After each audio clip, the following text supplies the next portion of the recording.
Законопроект щодо фінансування військових потреб України, Ізраїлю та Тайваню, власне, не можуть ухвалити в Конгресі вже більш ніж впродовж 3 місяців. Але напередодні в цьому питанні з'явився прогрес. Сенат затвердив версію законопроєкту, що передбачає виділення понад 60 мільярдів доларів для України. А загалом йдеться про 95 мільярдів доларів в цьому документі, окрім України, ще для Ізраїлю та Тайваню. Аби закон набув чинності, він ще має пройти голосування у Палаті представників і бути підписаний президентом Джо Байденом.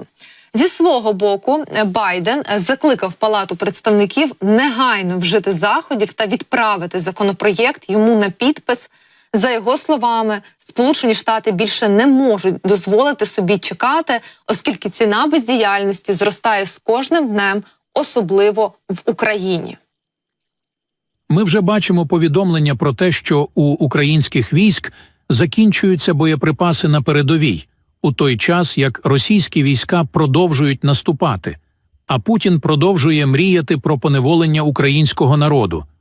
Палаті представників настав час вжити заходів і негайно надіслати цей двопартійний законопроєкт на мій стіл, щоб я міг підписати його як закон. При цьому спікер Палати представників, республіканець Майк Джонсон, виступає з критикою цього документа і може не виносити його на розгляд Палати представників. Але республіканці Сенату США тиснуть на спікера Джонсона, аби він таки виніс цей документ про допомогу Україні на розгляд Палати. Принаймні, про таке пише американське видання The Hill. Йдеться про те, що республіканець Кевін Крамер сказав, що треба послабити нового спікера, визнаючи, що він перебуває під величезним тиском з боку колишнього президента Трампа і постійно вдається, цитую, до політичних злочинів. А також видання наводить слова іншого сенатора-республіканця Тома Тілліса, далі пряма мова: якщо Путін переможе, республіканці програють. Тобто ми бачимо дійсно позитивні сигнали на користь того, що рішення таке може бути ухвалено Палатою представників і загалом уже американським конгресом, оскільки дійсно навіть напередодні тих 70 голосів, які ми побачили в Сенаті, це дуже позитивний сигнал, бо це достатньо велика кількість, і зазвичай, коли ті чи інші документи, ті чи інші законопроєкти за статистикою набирають таку кількість голосів, то не виникає уже труднощів з проходженням через Палату представників.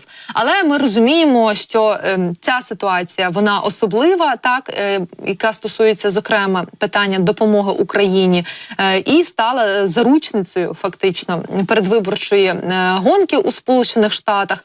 Тому все ж таки доводиться впливати, в тому числі і на позицію республіканця, трампіста, навіть як його називають, спікера Палати представників Майка Джонсона, аби він все ж таки виніс це питання на голосування. Але тут так само є план Б, і полягає він в тому, що якщо навіть спікер відмовиться це робити, то за умови, коли в Палаті представників набереться 218 голосів, власне, законодавці можуть це зробити і без згоди спікера Палати представників. Тому будемо стежити за подальшим розвитком цієї ситуації. Зрозуміло, що вона для нас критична, тому що ми вже навіть бачимо, що відбувається на полі бою. І, зокрема, ті просування, які має російська армія, їхньою причиною називають якраз затримки із постачанням військової допомоги для України.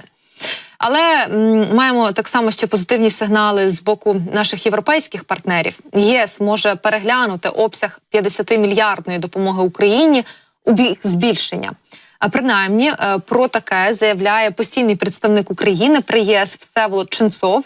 Він допускає, що Європейський Союз може переглянути у бік збільшення обсяг допомоги Україні на 50 мільярдів євро, які були проголосовані 1 лютого.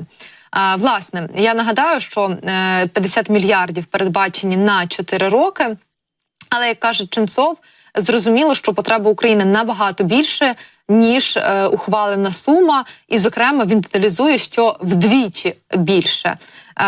Тож Сенцов зауважив, що важливо, яким чином будуть наповнюватися грантова і кредитна частина допомоги, і чи будуть використані при цьому заморожені російські активи. Послухаємо. Чи нас влаштує, що ми встановлюємо цю стелю в 50 мільярдів? Напевно, ні. Тому що російські активи – це набагато більше, ніж 50 мільярдів. І навіть якщо ми говоримо про доходи, за 4 роки, як вони порахували, то це 17 мільярдів.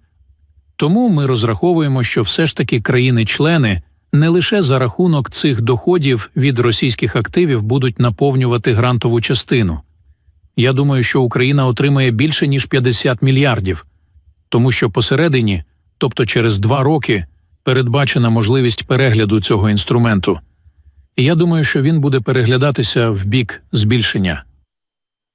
Тим часом у Європейському Союзі планують розпочати виплати в рамках погодженої програми Ukraine Facility на 50 мільярдів євро вже в березні. А в нашому уряді заявляли, що Україна розраховує на перший транш макрофінансової допомоги від Європейського Союзу, власне, в березні у розмірі 4,5 мільярдів євро.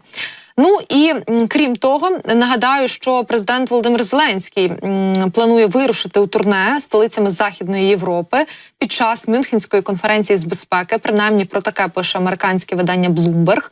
Зокрема, глава нашої держави може відвідати Париж та Берлін.